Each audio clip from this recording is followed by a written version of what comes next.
Hello friends, কেমন আছো? আশা করি সবাই খুব ভালো আছো, আর আমিও খুব ভালো আছি। তো কাল শিব চতুর্দশীর বার করেছিলাম, পুজো দিতে গিয়েছিলাম। তো আজ এসেছি মাতপুর মনসা মন্দির।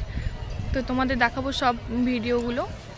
তো তোমরা কারা কারা মাতপুর মনসা মন্দির এসেছো অবশ্যই কমেন্টে জানিও।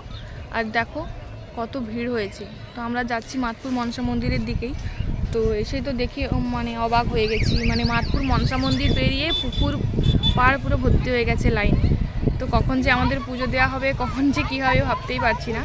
তো আগেরবার এসেছিলাম, ভেবেছিলাম যে আজ হয়তো একটু কম ভিড় হবে, ভালোভাবে মানে পুজো দিতে পারবো। কিন্তু এত ভিড় হয়েছে, দেখো তোমাদের দেখাচ্ছি, এত ভিড় হয়েছে যে কী করে যে পুজো দেবো তা ঠিকই করতে পারছি না। আবার এসছে দুটো পাঁঠা নিয়ে এসেছি, দুটো পাঁঠা ছাড়া হবে।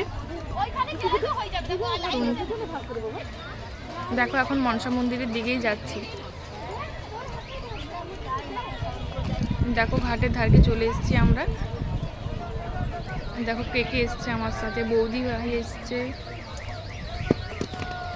সবাই মিলে এসেছে।